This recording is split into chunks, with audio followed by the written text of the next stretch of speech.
Please be seated.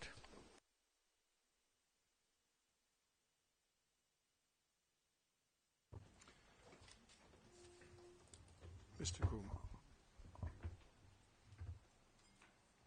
Le président, Monsieur Groom, vous avez la parole. Un instant, s'il vous plaît. Un instant. Interrompons Monsieur Groom. Un instant. Monsieur Mladic, est-ce que vous m'entendez? Monsieur Mladic, oui. Je vous entends. Le président, la Chambre a remarqué et a reçu quelques éléments d'information sur des contacts inappropriés entre la galerie du public et M. Mladic. Je ne sais pas qui est à l'origine de cela. Le public ou vous-même, M. Mladic, vous semblez dire qu'il s'agit de la galerie du public.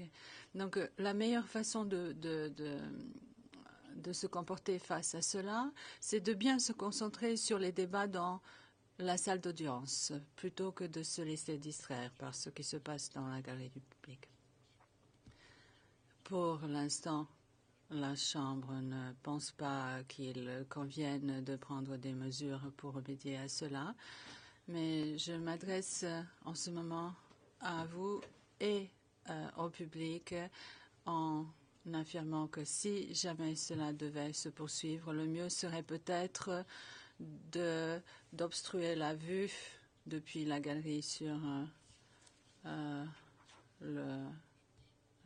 Monsieur Mladic pour éviter qu'il y ait de contacts inappropriés. Donc, Monsieur Mladic, s'il vous plaît, protégez-vous si jamais cette initiative venait de la galerie. Donc, vous concentrez-vous bien sur ce que dit Monsieur Groom et sur ce qui est dit dans le prétoire.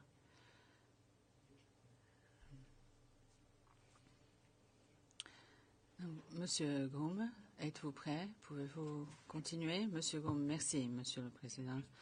Monsieur le Président, juste avant l'interruption d'audience, j'étais en train de parler de la participation de la JNA aux événements de printemps 1992.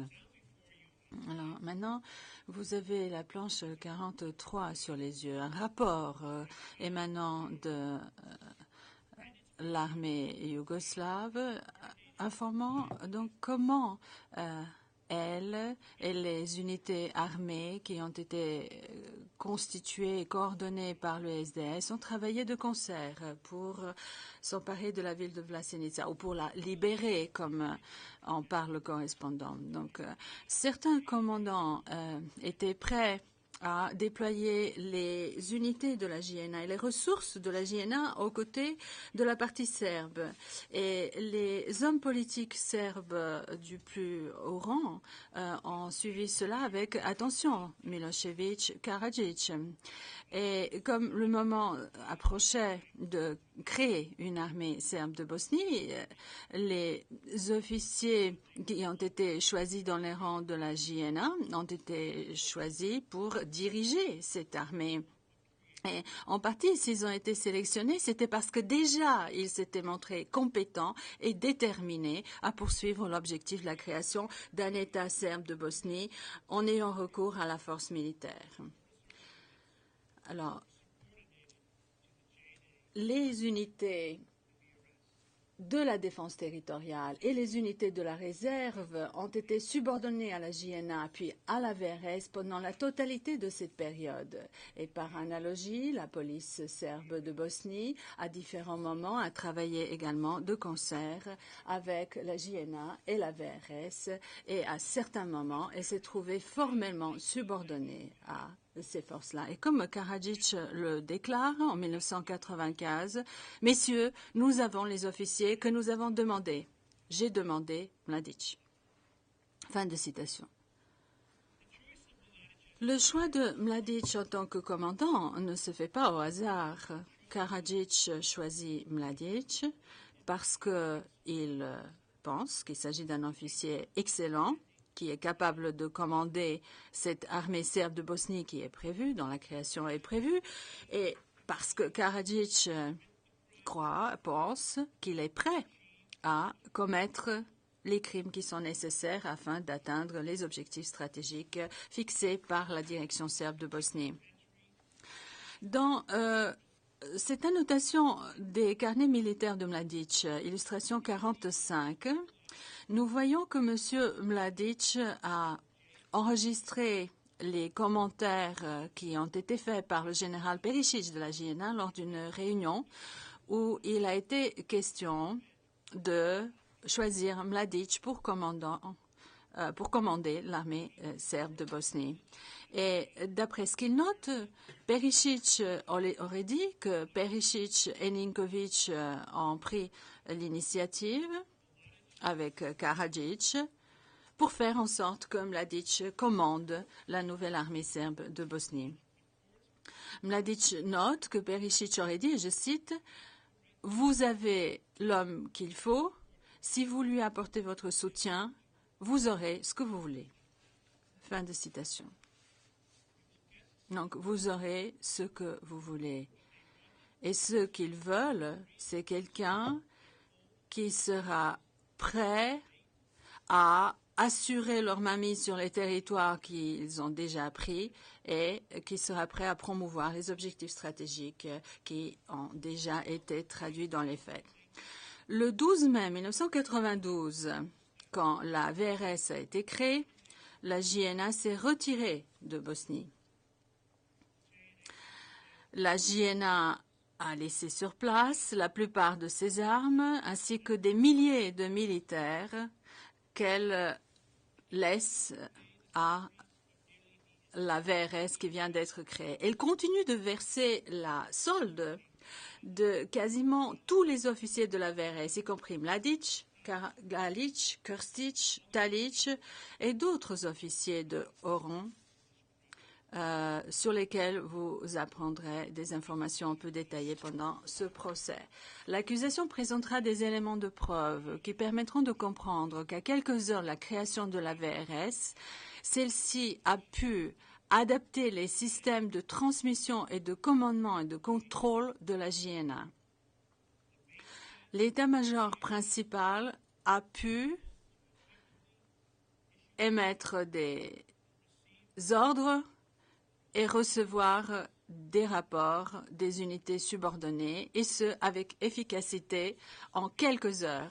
Nous avons ici la planche 46 avec l'organigramme des échelons les plus élevés de la VRS. Nous avons en haut les membres de l'état-major principal, puis au-dessous les commandants du 6e corps d'armée, de l'armée de l'air, et un organigramme un peu plus complet qui nous présente la structure de la VRS se trouve en page 28 du mémoire préalable au procès de l'accusation. Nous avons ici sous les yeux le premier corps de la Krajina, le corps de la Drina, le corps de Sarajevo-Romania et le corps de Bosnie orientale en rouge, encadré en rouge. Ce sont les corps d'armée qui sont les plus importants au titre de cet acte d'accusation. Une chronologie détaillée du parcours professionnel de M. Mladic se trouve en page 24 de notre mémoire préalable au procès. Alors, à présent, je me propose de décrire un certain nombre de crimes qui sont reprochés à M. Mladic, des crimes qui ont été directement commis par des soldats se trouvant placés sous son commandement. Je ne m'intéresserai pas à tous les crimes.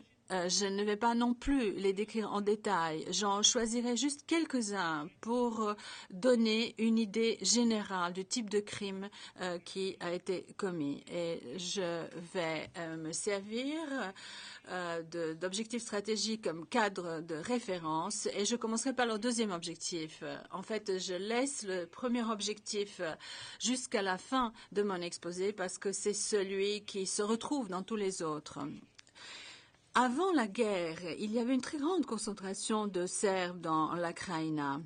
les Serbes la direction serbe de Bosnie reconnaissait que si on voulait intégrer cette population-là à l'État serbe de Bosnie, eh bien, il fallait les relier, rattacher physiquement. Donc, le deuxième objectif consiste à créer ce lien physique.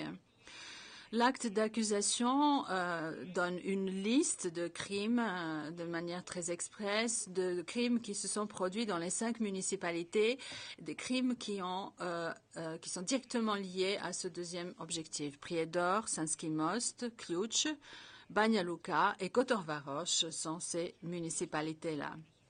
Deux des municipalités les plus importantes de la Krajina étaient Prijedor et Sanski Most. Les deux comptaient une majorité musulmane et touchent Banja Luka, une municipalité où la majorité serbe est très nette. La prise de pouvoir dans ces deux municipalités s'est produite en avril 1992.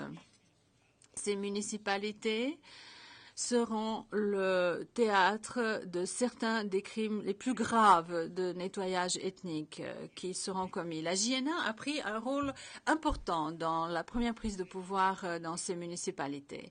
Le colonel Momir Talić, colonel à l'époque, qui faisait partie du premier cercle d'officiers de confiance de Mladić, a personnellement pris part à la prise de pouvoir de Sanski Most en avril. Et quelques semaines plus tard, après la création de la VRS, Talić sera responsable d'attaques brutales menées contre les zones musulmanes de Prijedor. À la fin du mois de mai, peu après que Mladić soit entré en fonction en tant que commandant de l'état-major principal de la VRS, à peu près 50 soldats ont installé des obusiers et ont bombardé les villages de Hrustovo et de Vrpolje de Sanski Most. Ils sont revenus la semaine d'après pour incendier les maisons non serbes. Ils ont capturé environ 20 garçons et hommes. Ils ont fait avancer jusqu'au pont de Vrpolje, enlever leurs vêtements et sauter dans l'eau. Et pendant qu'ils sautaient, on les tuait par coup de feu. Nous avons ici un rapport hebdomadaire du Centre de services de sécurité, illustration 48. C'est le centre régional, le QG régional, la police de Bosnie occidentale. Il se situe à Banja Luka. Il décrit cette attaque en représailles menée contre la population civile après que 2 soldats serbes aient été tués. Je cite: l'armée a mené à bien une attaque d'artillerie contre le village d'Ambarine et a nettoyé le terrain. Par des mesures énergiques, l'armée a nettoyé le terrain. Plusieurs centaines d'habitants de ces villages ont été tués ou blessés. Le 1er juin, à Ključ, l'armée serbe de Bosnie a terminé de bombarder et de ravager les villages de la zone de Velagići. Le bombardement a duré pratiquement 4 jours. Un ordre a été donné pour que l'ensemble des musulmans près de l'école de Velagići viennent au poste de police. Environ 77 hommes non armés se sont rassemblés à cet endroit. Et là encore, dans le cadre d'un processus que l'on verra se réitérer partout dans le pays, on leur a pris leurs objets de valeur, leurs pièces d'identité, et on les a assassinés devant l'école, devant le poste de police, excusez-moi. Nous avons ici la planche 49, un rapport de Talić adressé à ses supérieurs. Il porte la date du 14 juin 1992. Talić informe ici, Mladić, que la plus grande difficulté qu'ils rencontrent n'est pas la résistance armée qui leur soit opposée. La situation la plus difficile pour eux, c'est que maintenant ils ont des problèmes de sécurité et de logistique. parce que les efforts visant à expulser les réfugiés ont échoué. Ils n'ont pas pu chasser ou expulser l'ensemble de la population prise pour cible parce qu'il y a des problèmes avec des autocars, des bus et parce que certaines personnes ont refusé de quitter leur foyer. Est-ce que je peux reparler de Cluj un instant? Il constitue un bon exemple qui nous montre comment Mladic a suivi l'avancement de la campagne de nettoyage ethnique. Le 8 janvier 1992, nous avons ici la planche numéro 50. Mladic constate que la population ethnique de Cluj se compose de 17 000 musulmans et de 3 000 Croates.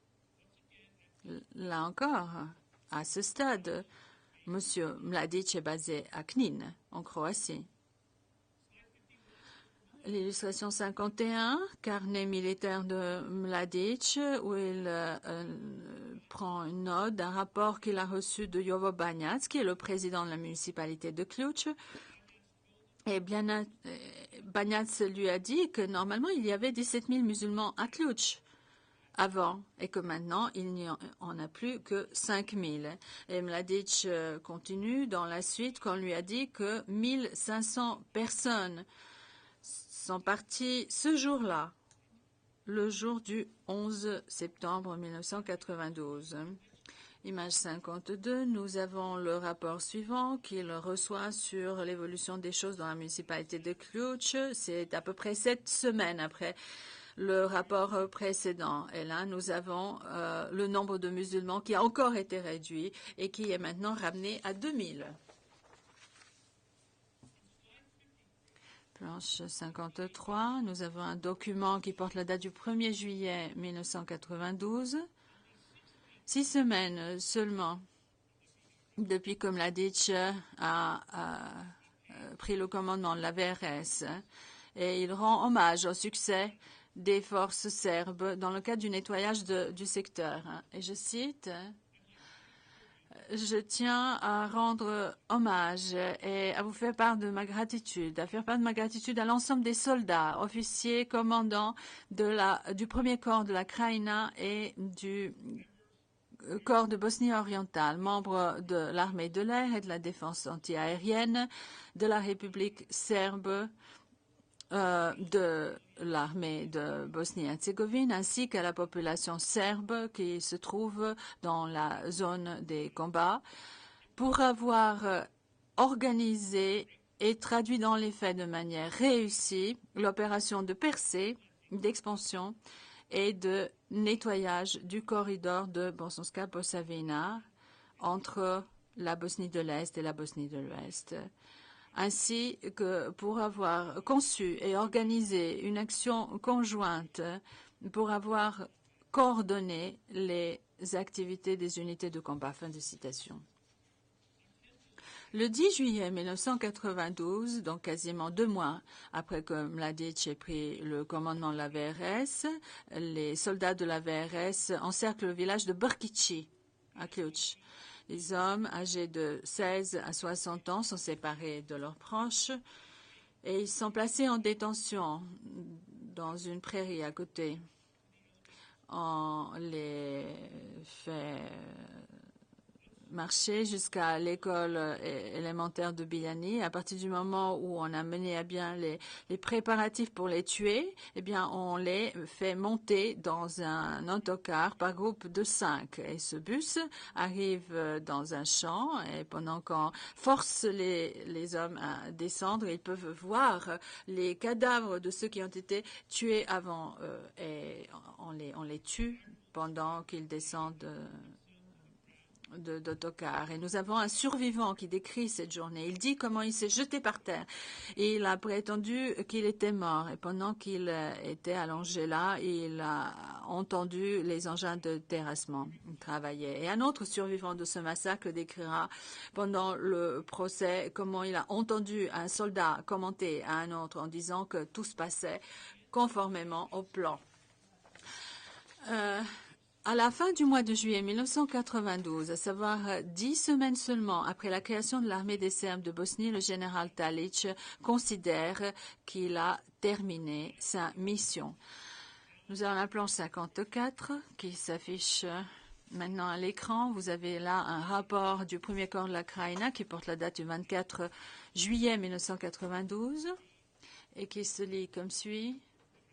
Nous avons libéré les territoires que nous considérons comme nous appartenant, comme étant les nôtres. Le territoire dont il est question, ce sont les terres où résidaient des populations appartenant à plusieurs groupes ethniques, où ils ont travaillé les champs, élevé leurs enfants, vécu. Les terres qui ont été prises de force, alors que leurs propriétaires ont été tués, placés dans des camps de détention ou forcés à partir. Et le rapport dit dans la suite qu'une aspiration vieille de plusieurs siècles a été atteinte. Donc celle dont on parle en termes d'objectif stratégique numéro 2. Vous avez à l'image, la planche 55, un rapport qui vient des archives du premier corps de la Krajina, où il est question des événements qui sont produits à Grabovica, ce qui est arrivé à Elvedin Pašić, sa famille et à d'autres. L'incident que j'ai mentionné au début de ma prise de parole aujourd'hui. Et nous voyons que des commandants du premier corps de la Krajina sont pleinement conscients du caractère illégal du crime qui est commis là-bas. Et je cite, le massacre qui a été commis sur les membres capturés des bérets verts a commencé parce que 4 soldats ont été blessés et 1 a été tué, et parce que on a brûlé les soldats blessés. Des mesures afin de prévenir des massacres qui risquent de se reproduire à l'avenir ont été prises, à l'exception de Kotor-Varoš, où nous avons pris des mesures importantes afin de prévenir un génocide des musulmans. Des femmes et des enfants ont eu l'autorisation de se rendre à Travnik. Alors, le troisième objectif constitue l'objectif qui vise à créer un corridor entre les mains des Serbes en Bosnie orientale. Ces terres devraient revenir aux Serbes, être contrôlées et peuplées par les Serbes. L'acte d'accusation reproche d'une série de crimes qui ont été commis dans 7 municipalités, y compris la ville natale de Mletac, à savoir Kalinovic. Je vais reprendre une carte démographique de 1991. Vous pouvez voir la zone couverte par le troisième objectif. Elle est représentée par le cercle de droite. Nous voyons que cette zone est représentée avant tout au moyen de la couleur verte, qui indique des majorités de population musulmane. Au moment où Mladić est nommé commandant de l'état-major général le 12 mai 1992, la plupart des municipalités concernées par le troisième objectif se trouvent déjà sous contrôle serbe. Mladić consacre alors toute son attention au nettoyage ethnique de la zone. En novembre 1992, Mladić signe la directive numéro 4 donnant pour ordre à la VRS de contraindre au départ cette partie de la population de Birač, de Žepa et de Goražde qui était musulmane. Je cite, le corps de la Drina, à partir de ses positions actuelles,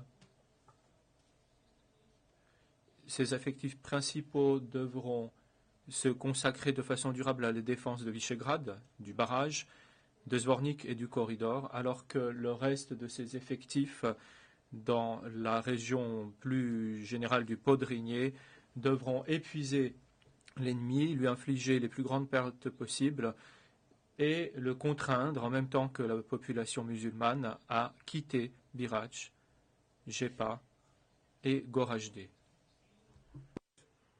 the Muslim population is directly made a target. Comme on peut le voir à la lumière de cette directive, la population musulmane est directement prise pour cible des opérations. Alors ce que l'on voit à la planche 59 est un ordre daté du 28 mai 1992 et émis par le commandant de la brigade de Birach. Cet ordre concerne la zone entourant Zvornik, Bratunac et Vlasenica. De façon très claire, l'ordre indique que la population majoritairement musulmane qui résidait et travaillait en Bosnie orientale devait être expulsée de façon organisée et coordonnée.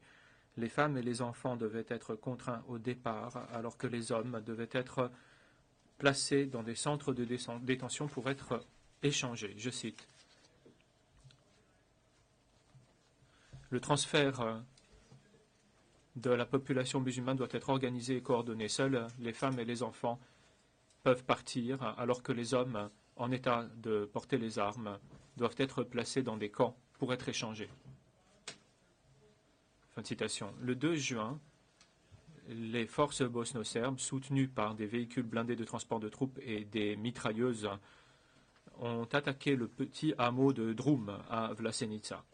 Les soldats sont allés de maison en maison et ont tué tous les hommes qu'ils ont pu y retrouver, soit une vingtaine d'hommes. Ces derniers ont tous été abattus d'une balle dans la tête, à l'exception d'un seul. Le 6 juillet 1992, les non-serbes de la ville natale de Mladic, Kalinovic, ont été transférés d'une école vers un dépôt de munitions dans le village de Jelašako-Polje. Ils étaient placés sous la garde de soldats de la VRS. Après un mois, le 5 août ou vers cette date, les hommes se sont vus contraints de monter à bord de camions. Ils avaient leurs mains liées par du fil de fer. On les a conduits dans un champ où ils ont été tués. Environ 20 hommes sont morts ainsi. La planche numéro 60 présente un extrait du témoignage de Feyzia Hadjic. Feyzia a fait semblant d'avoir été tué après avoir été touché d'une balle dans la jambe. Je cite. « Le musulman restant a reçu pour ordre de verser du produit accélérant sur les corps et d'y mettre le feu. Il a refusé de nous faire brûler. Il les implorait d'épargner sa vie, et je n'oublierai jamais de toute ma vie le son de sa voix. Ils l'ont abattu d'une balle dans la tête, et son corps a été ajouté à l'empilement des cadavres. » Fin de citation. Le 22 septembre 1992,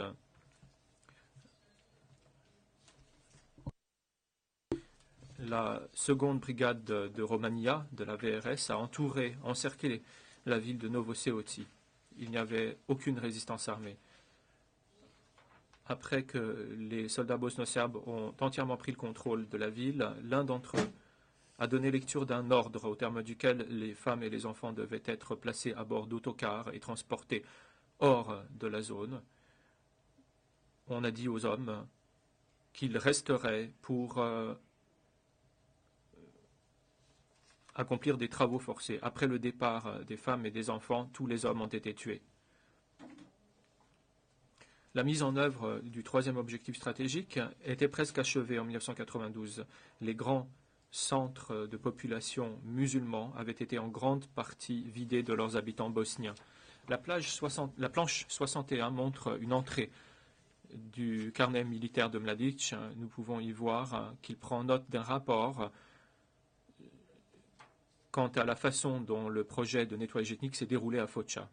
Ici, Miroslav Stanic, qui appartient à la présidence de guerre de Foča, l'informe que la composition ethnique de Foča a changé, passant de 49% de Serbes avant la guerre à 99% de Serbes à la date du 17 septembre 1992. Plus de 20 000 musulmans ont été évincés de la municipalité. Les crimes de violence sexuelle faisaient partie intégrante de ce processus de prise de contrôle et de nettoyage ethnique de la Bosnie. Alors que les femmes étaient le plus souvent la cible du crime terrible de viol, des hommes en ont également été victimes. Parfois, les auteurs infligeaient eux-mêmes des sévices sexuels aux victimes. Dans d'autres cas, ils contraignaient les victimes à avoir des rapports sexuels avec d'autres qui étaient parfois leurs propres proches. L'acte d'accusation dressé contre Mladic retient des crimes de violence sexuelle et se concentre sur les crimes de cette nature commis à Foča, où le viol systématique des femmes relevait de l'ordinaire. La planche numéro 62 comprend un extrait de la déposition du témoin RM 070. Il s'agit d'éléments de preuve dont l'accusation demandera le versement en l'espèce. Je cite: « Je n'ai même pas regardé pour voir, je ne regardais même pas pour voir qui entrait dans la pièce ou qui en sortait. Le monde entier devrait venir nous regarder dans les yeux. Ils avaient déjà tué ma mère, mon frère, et jusqu'à ce moment-là, ils étaient déjà une cinquantaine à m'avoir violé. Je ne voulais plus voir qui entrait ou qui sortait. Et chaque fois qu'ils me faisaient revenir là-bas, je m'arrachais les cheveux et je me disais, mais qu'est-ce qu'ils nous font ?» Fin de citation. L'accusation demandera le versement d'éléments de preuve établissant les nombreux crimes de violences sexuelles systématiques infligés aux femmes dans des lieux tels que la maison de Karaman à Foča, l'école secondaire de Foča et le centre Partizan.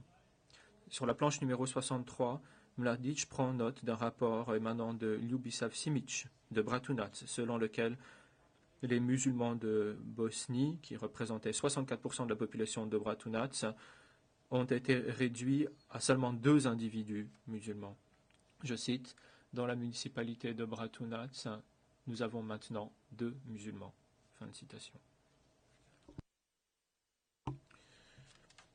Alors que le nettoyage ethnique se poursuivait et que ce fléau touchait la Bosnie orientale, ceux qui en avaient été les victimes se sont rassemblés dans les 3 enclaves orientales de Srebrenica, Jepa et Goražde.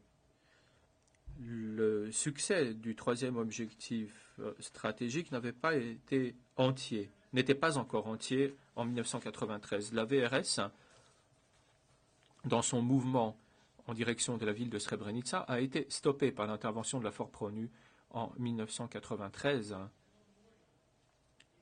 Intervention au cours de laquelle le général Morillon devait faire sa célèbre promesse au peuple de Srebrenica.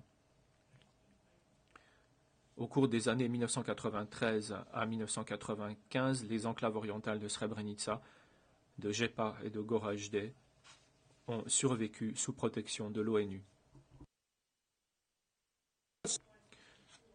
Sur la planche numéro 64, nous voyons une note prise par Mladic dans ses carnets militaires. Mladic consigne ici les avertissements du général Morillon, l'enjoignant de résister à toute tentation de procéder au nettoyage ethnique de ces secteurs. La situation en Bosnie orientale est restée pratiquement en l'état pendant 2 années, période pendant laquelle des combattants musulmans ont lancé des attaques depuis les enclaves, attaques qui visaient les communautés serbes environnantes. Et à certaines occasions, ces combattants musulmans ont eux-mêmes commis de terribles crimes de guerre. La situation est restée particulièrement instable pendant les mois qui ont précédé juillet 1995. La population des enclaves orientales était continuellement menacée et elle est restée jusqu'au moment où Mladic a donné l'ordre de prendre les enclaves de Srebrenica et Jepa. La planche numéro 65 présente un extrait du témoignage de David Harland, un fonctionnaire de l'ONU, qui décrit la situation dans laquelle Mladic a menacé de tuer tous les habitants des enclaves orientales, à moins que 22 prisonniers de guerre de la VRS ne lui soient restitués immédiatement. Et comme le souligne Harland, de telles menaces étaient tout sauf rares de la part de M. Mladic. Je ne consacrerai pas de temps à la mise en œuvre des 4e et 6e objectifs stratégiques, bien que des crimes aient été commis également lors des tentatives de réaliser ces objectifs. Les annexes de l'acte d'accusation ne comprennent aucun des crimes commis dans ces secteurs. Je vais passer au 5e objectif stratégique, la division de Sarajevo. Avant la guerre, Sarajevo symbolisait l'idéal yougoslave. 500 000 personnes appartenant à tous les groupes ethniques possibles coexistaient, travaillaient côte à côte, élevaient leurs enfants ensemble, chacun fêtant les événements heureux de l'autre. La topographie encaissée de la ville délimitait une communauté éminemment interethnique, prospère et paisible. Les mariages interethniques n'étaient pas rares, et bien que fussent nombreux ceux qui se déclaraient yougoslaves, d'autres s'identifiaient fièrement et légitimement au groupe ethnique auquel ils appartenaient. À partir de 1991 et jusqu'au début de 1992, la délimitation ethnique des quartiers et des secteurs de Sarajevo a été au centre ou a fait l'objet d'une partie significative de l'attention du SDS et de ses activités politiques. À partir de décembre 1991, les organes du SDS dans l'agglomération de Sarajevo ont unilatéralement proclamé des municipalités serbes sur le territoire de municipalités existantes, dont celles de Pale, Iliash, Ilija et Novigrad. Les tensions se sont aggravées dans la ville au cours du printemps 1992. Des barricades ont été érigées début mars 1992, entravant la liberté de circulation dans et autour de la ville. Ces barricades ont entraîné une réponse massive de la population avec des milliers de manifestants réclamant leur démantèlement. Des manifestations, si on prend interprète de paix, ont été organisées immédiatement après, au cours du mois suivant. Il s'agissait d'un temps que les forces serbes ont mis à profit pour étendre leur contrôle sur les institutions et les zones environnant la ville. Le 4 avril, l'école de la police de Vrača, située sur une élévation au sud de l'axe de circulation principal de Sarajevo, a été prise. Le 6 avril, les habitants de Sarajevo, de tout groupe ethnique, ont répondu à l'aggravation des tensions par une manifestation et une marche pacifique au centre de la ville. Ils se sont dispersés au moment où des hommes armés ont tiré sur la foule depuis l'hôtel Holiday Inn. Entre le 4 avril et la mi-mai 1992, les lignes d'encerclement de Sarajevo ont été mises en place. La séparation physique de la population de Sarajevo le long de lignes de partage ethnique avait bien avancé. Les éléments de la campagne de terrorisation, le bombardement et les tirs isolés aveugles des citoyens de Sarajevo faisaient déjà partie du quotidien des habitants. D'avril à mai, les forces serbes ont combattu des unités qui se battaient au nom du gouvernement de la Bosnie-Herzégovine, les contenant à l'intérieur de ce qui devait devenir connu comme le ring intérieur de la ville. Le bombardement et les tirs isolés des quartiers centraux de Sarajevo à partir des collines contrôlées par les Serbes avaient commencé dans une campagne qui devait durer jusqu'en 1995. Le 6 juin, Mladic et Karadzic se sont rencontrés et ont rencontré également des représentants du SDS originaires des municipalités de Sarajevo revendiquées par les Serbes. Le même jour, Mladic a émis la première de ses directives militaires adressées à la VRS, la directive numéro 1, dans laquelle il ordonnait le nettoyage des parties de Sarajevo où la majorité de la population était serbe, ainsi que la division de la ville le long d'un axe défini par la direction bosno-serbe. Cette directive comprenait également un ordre de mise en œuvre militaire du premier et du cinquième objectif stratégique dans le secteur de Sarajevo. Alors que les dirigeants serbes ne s'écartaient pas de la division nationale de Sarajevo comme principe fondamental, ils ont rapidement compris que l'étau dans lequel ils maintenaient la ville constituait un avantage stratégique important. Et chacune des directives militaires suivantes ordonnait la poursuite du blocus imposé à la ville. Le siège de Sarajevo répondait à des objectifs séparés et distincts des objectifs stratégiques. En bref, Sarajevo était le siège du gouvernement nouvellement constitué de la Bosnie indépendante. C'était un point vulnérable, le lieu même où les Serbes de Bosnie pouvaient faire pression pour tenter d'influer sur le cours des négociations ou punir les civils bosniens pour des événements survenus ailleurs dans le pays. Lors de la 16e séance de l'Assemblée, en mai 1992, Mladic a décrit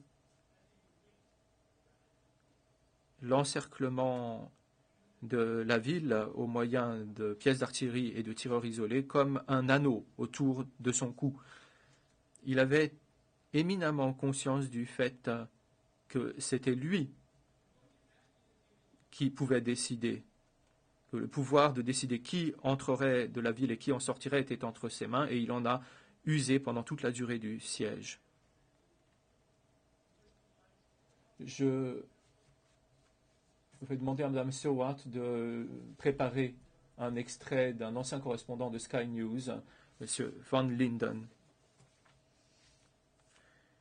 Et après la fin de cette vidéo, je ferai une pause pour être sûr que la traduction a été faite dans toutes les langues.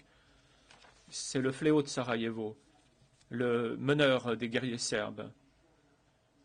Ratko signifie guerrier, et ce général serbe a été à la hauteur de sa réputation. Il se déplace en permanence et lors d'une brève réunion, le commandant suprême s'exprime concernant les attaques visant ses propres effectifs. Il nous donne une occasion rare de suivre les événements sur la première ligne où sont disposées des pièces d'artillerie. Haut dans les collines, les pièces d'artillerie sont enterrées dans des tranchées profondes et visent directement Sarajevo. Un sentiment de puissance et la satisfaction du général se dégagent. Il tient la ville dans la paume de sa main. De nombreux bâtiments sont dans le brouillard. Le général Mladic n'a aucun regret. Il n'a aucun doute. Il est complètement convaincu d'avoir raison et que le monde entier a tort. J'espère que le Conseil de sécurité des Nations Unies va d'abord prendre des mesures pour comprendre que nous, les Serbes, nous avons des droits, que nous ne sommes pas des extraterrestres, que nous avons le droit de nous défendre. Van Linden. De nouveaux passages sont creusés à proximité, suite de l'entretien avec Mladic. Nous devons nous battre tant que nous vivons, pour nous défendre. Il n'y a pas d'autre voie, et nous sommes prêts à une nouvelle guerre. Loin du champ de bataille, les Nations Unies préparent une nouvelle résolution concernant les crimes de guerre. Mais cela ne m'inquiète en rien, Mladic. Je ne m'inquiète en rien, parce que je n'ai participé à aucun crime, j'ai seulement défendu mon peuple. C'est avec ces mots que le général est parti inspecter d'autres lignes, les premières lignes d'une guerre dont on ne peut pas attendre qu'elle se termine rapidement. Arnold van Linden, Sky News, depuis les premières lignes de front. Mladic would demonstrate his power over Sarajevo 2 weeks after he became. Mladic a fait la démonstration de son pouvoir sur Sarajevo 2 semaines après être devenu commandant de l'état-major général. Pendant tout le mois de mai, des négociations se sont poursuivies sur l'évacuation des casernes de la GNA à Sarajevo. Des escarmouches avaient eu lieu. Après avoir pris le commandement de l'état-major général à la mi-mai, Mladic a menacé la ville de représailles si jamais le personnel de la GNA essuyait la moindre des attaques. Et c'est précisément ce qu'il a fait. La conversation interceptée suivante concerne le bombardement de la Bashtarchia, une partie de la vieille ville de Sarajevo. Mladic a dirigé sa campagne de terreur contre les civils. Les obus s'abattaient inlassablement. Ils ne visaient pas des cibles militaires identifiables. Leurs cibles étaient dispersées dans toute la ville dans des bombardements destinés à causer la panique et la terreur. Et le fait de se trouver dans un quartier purement résidentiel et civil n'était aucun gage de sécurité. Dans la conversation interceptée que je vais maintenant demander à Mme Stewart de présenter, vous entendrez les hommes de Mladic diriger les tirs sur la zone densément peuplée de Bashtarchia dans la vieille ville. Je vais vous demander d'écouter. La traduction figure sur la planche numéro 69. Quand pouvez-vous tirer? Eh bien, dans 5 à 10 minutes au maximum. Dites-moi, est-ce que vous pouvez aussi bombarder Bashtarchia? Oui, c'est possible. Comment? Oui, je peux. Doucement, doucement.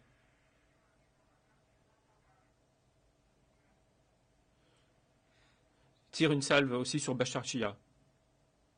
Oui, je comprends. Fin de citation.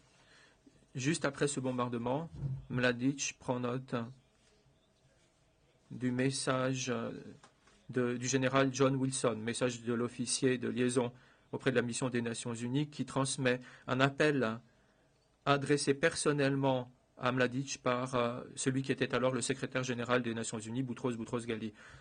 Les notes de Mladic figurent dans la planche numéro 70. Le secrétaire général exprime sa préoccupation suite aux destructions infligées à la ville.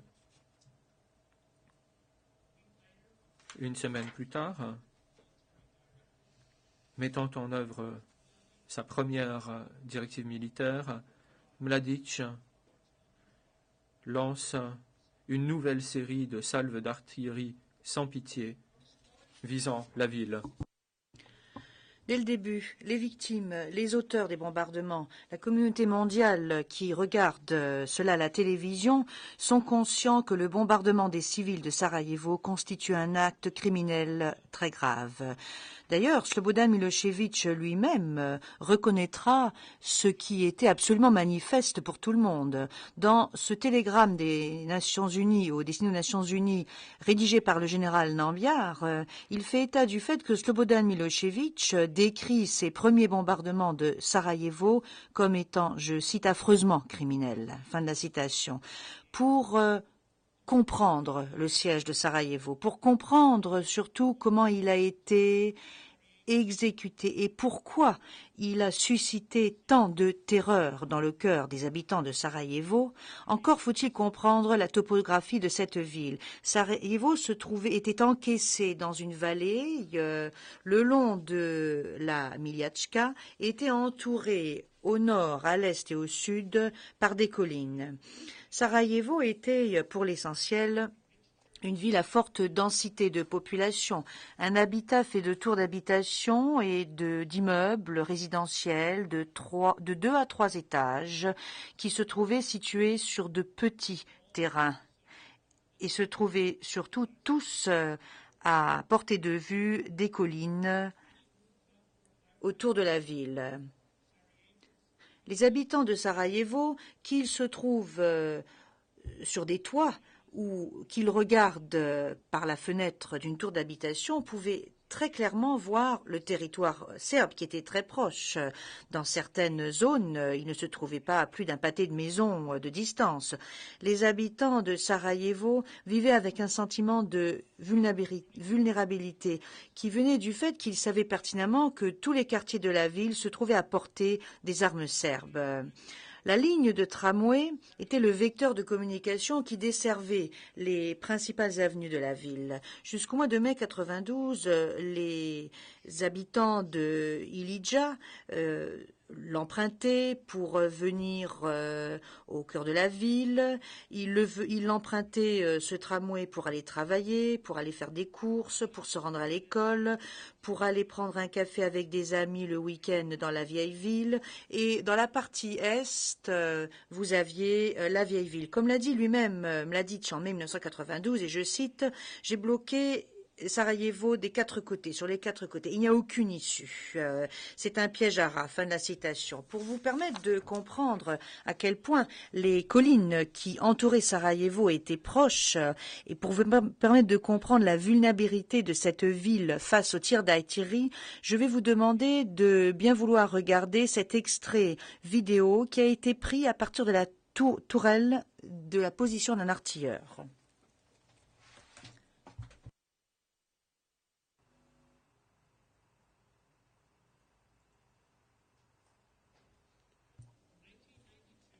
De 1992 à 1996, les objectifs des Serbes de Bosnie à Sarajevo consistaient à diviser cette ville, à utiliser la terreur pour exercer des pressions sur les dirigeants de la Bosnie. Les mécanismes de cette terreur étaient très simples.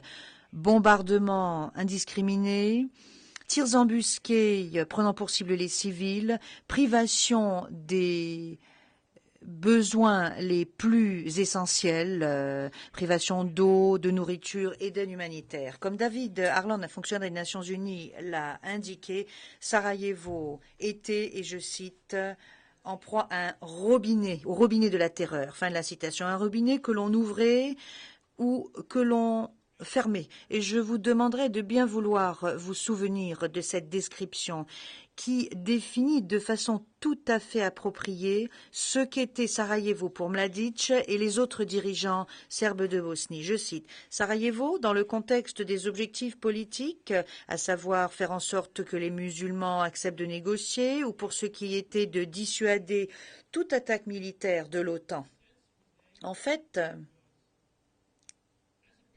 il y avait en quelque sorte ce robinet de la terreur qu'ils ouvraient ou qu'ils fermaient en fonction de la pression qui était exercée sur eux par la communauté internationale ou en fonction des concessions politiques qu'ils espéraient pouvoir obtenir de l'autre camp. » Fin de la citation. Et pour vous permettre de comprendre ce que cela signifiait que de vivre à Sarajevo pendant le siège, nous vous présentons une compilation de reportages qui couvre toute la période de l'acte d'accusation. C'est une vidéo qui a environ 4 minutes et qui vous permettra de comprendre ce qui se passait lorsque ce robinet de la terreur était ouvert sur la ville. Sarajevo, parmi les minarets de la vieille ville, un autre bombardement.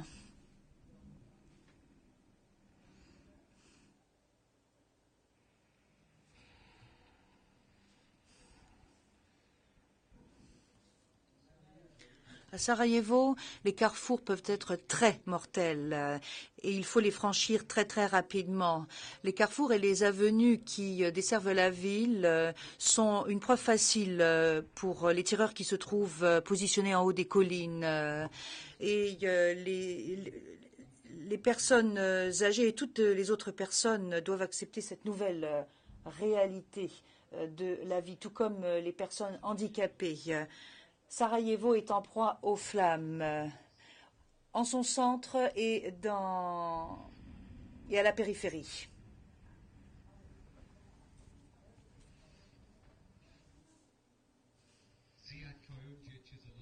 Zdian Kundic est en vie parce qu'il a écouté le bulletin de nouvelles à 4 heures. Il est en fait, vendredi dernier, il a quitté sa famille, ou il a laissé sa famille qui se trouvait dans son sous-sol avec son fils Maurice. Il est allé en haut.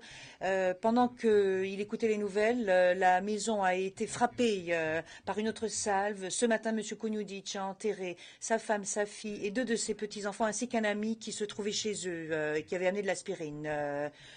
Le cimetière a également été bombardé alors qu'il s'y trouvait. Il n'y a pas un seul lieu ou un seul moment où les citoyens de Sarajevo peuvent avoir un sentiment de sécurité. Certains quartiers de la ville sont encore plus dangereux que d'autres, mais les bombardements sont indiscriminés et tuent tous les jours. La vie des résidents de Sarajevo devient de plus en plus difficile. Au moins la moitié de la ville se trouve sans eau. Il y a un robinet près des ruines de la gare ferroviaire qui fonctionne encore, mais les gens n'y font pas vraiment la queue parce qu'il y a un tireur embusqué tout près. Les canons tirent, leur intention est de tuer et cela fait partie de la vie quotidienne. Même si l'on pense que les normes à Sarajevo sont devenues complètement folles, la nuit est horrible. Chaque tir correspond à des morts et se fait de façon indiscriminée. L'artillerie opère sans relâche, les tirs de mortier n'ont de cesse, tout comme les balles des fusils et des mitrailleuses. Dans les endroits les plus obscurs, dans les caves se trouvent plus de 300 000 personnes et pendant une attaque serbe, voilà un endroit qui est censé être sûr. Un cessez-le-feu était censé être en vigueur, mais les bombardements n'ont fait que s'intensifier au cours des 48 heures dernières. Et aujourd'hui, la population de Sarajevo a souffert plus que ou autant que n'importe quel jour pendant la guerre. Lorsque la guerre a commencé, ce type de tirs embusqués les faisait trouver refuge dans leur cave. Mais en ce moment, c'est différent parce qu'ils savent qu'ils doivent se protéger, ils savent comment ils doivent attendre et quand courir. C'est absolument terrifiant, mais chercher de l'eau fait partie des corvées atroces quotidiennes. À Sarajevo, on n'entend pas seulement parler des horreurs, on vit ces horreurs. Voilà un bombardement particulièrement lourd de la vieille ville. Un seul obus d'artillerie est tombé sur des gens qui faisaient la queue, qui attendaient de récupérer de l'eau à l'extérieur d'une brasserie. 8 ont été tués, 18 ont été très gravement blessés. Parmi les morts, 3 viennent de la même famille. Le père, la mère ont été tués, ainsi que la fille. Le commandant des Nations Unies est en train de demander à la population de rester calme. Mais il faut savoir en fait que les gens essaient de fuir après encore une autre attaque embusquée. Nous leur avons demandé combien de temps cela faisait, que cela durait 2 ans et demi, a répondu l'une des personnes.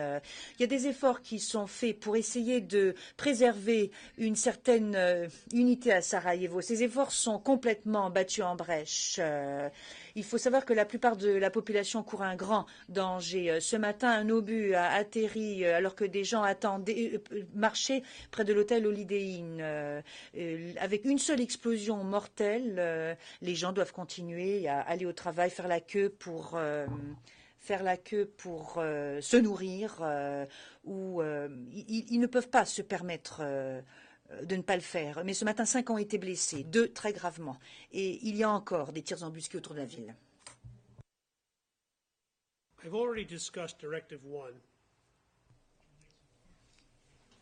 Je vous ai déjà parlé de la directive numéro 1 qui en partie a attrait à Sarajevo. Il y a d'autres directives militaires de la VRS qui visaient également Sarajevo. Ces directives qui contenaient autant d'instructions pour les activités militaires du corps de Sarajevo-Romagna.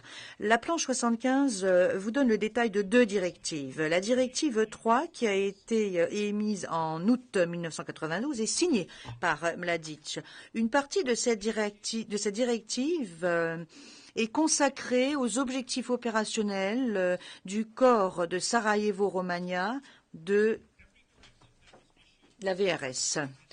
toutes les directives qui étaient émises donnaient comme consigne au SRK de la VRS de maintenir le blocus et le siège de Sarajevo. Je cite, « Faites en sorte que Sarajevo continue à être en proie au blocus et éviter qu'il n'y ait des percées ». La directive 6, émise et signée par Karadzic en tant que commandant suprême, date du mois de novembre 1993. C'est à ce moment-là qu'elle a été promulguée et elle contient des instructions pour le SRK, notamment l'instruction suivante, et je cite, « Utiliser le gros des troupes pour empêcher que Sarajevo ne brise son blocus ». Fin de la citation.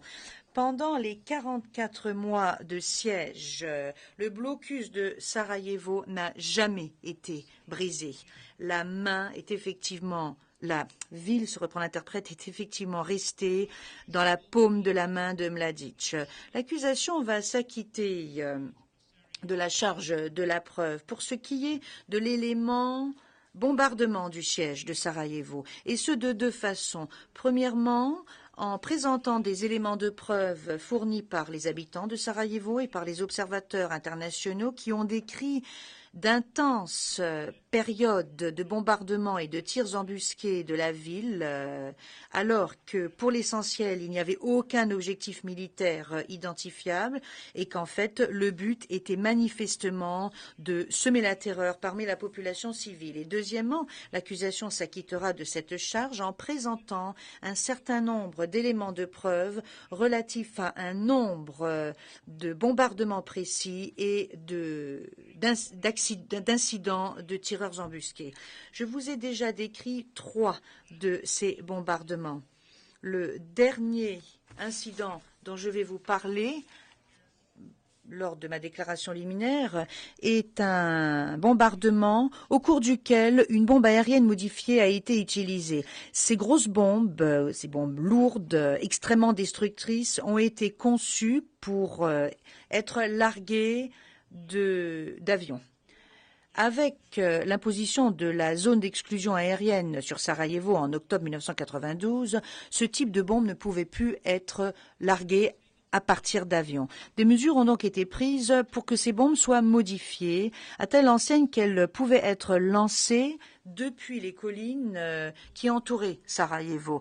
De puissants moteurs de roquettes y étaient fixées, ce qui fait qu'elles pouvaient être lancées à partir de lampes de lancement conçues à cette fin.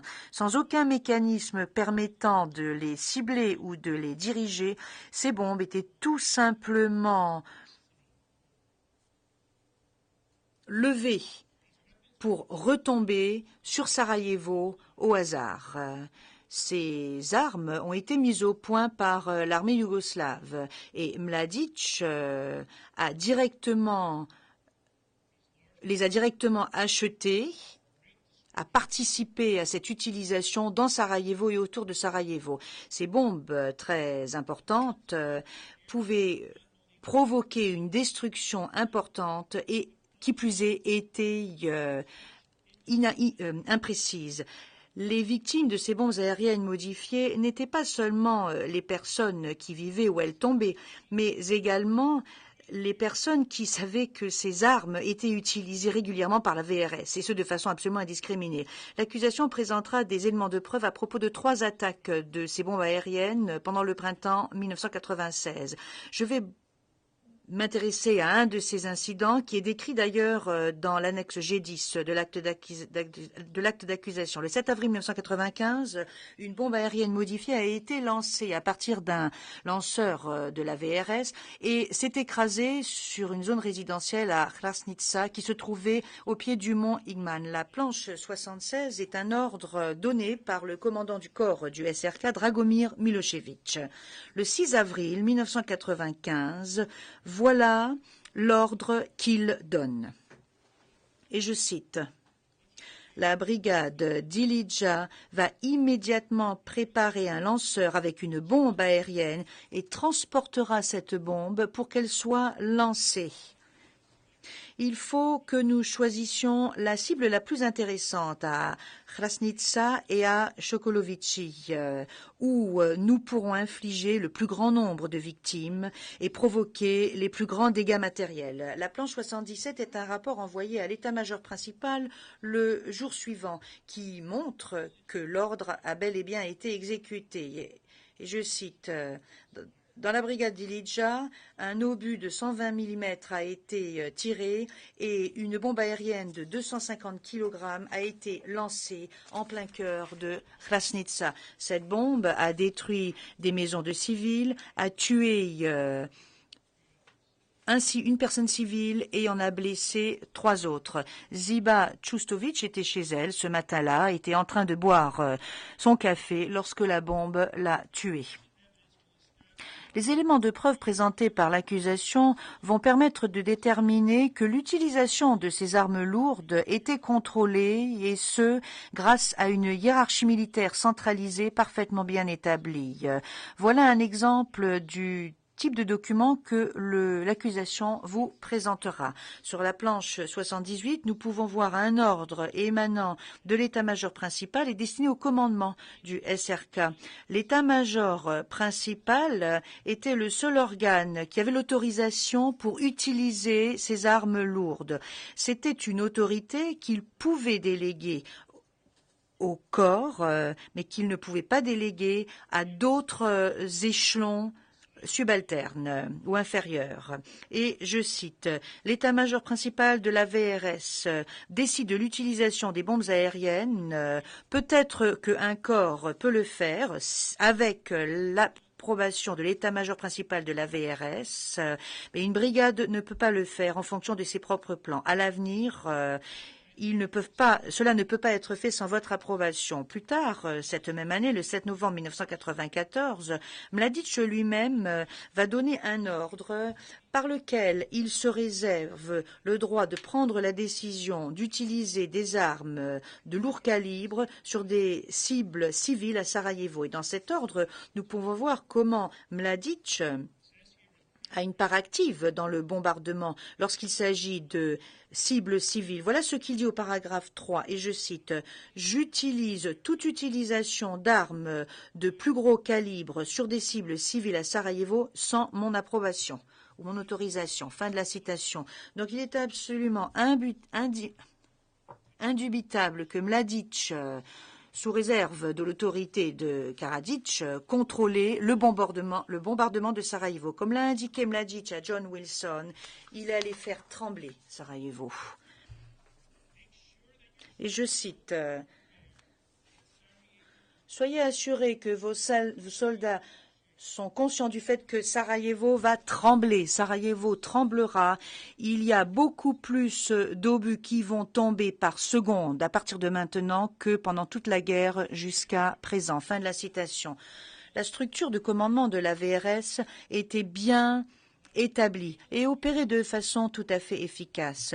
Mladic pouvait l'utiliser pour mettre un terme rapidement à tout bombardement, à toute activité de tireurs embusqués. Et c'est une capacité qui d'ailleurs a été démontrée lors des cessez-le-feu, lorsque Karadzic et Mladic étaient en mesure de faire respecter un cessez-le-feu qui avait été conclu lors des négociations de la paix. La planche 81 correspond à un rapport du commandement de l'état-major principal de la VRS. Je cite, « Nous avons reçu de la part du commandement de l'état-major principal de la VRS un avertissement, car nous ne devons plus agir sur Sarajevo à proprement parler. Nous n'agirons seulement en cas d'autodéfense ou de défense légitime parce qu'il y a un cessez-le-feu. »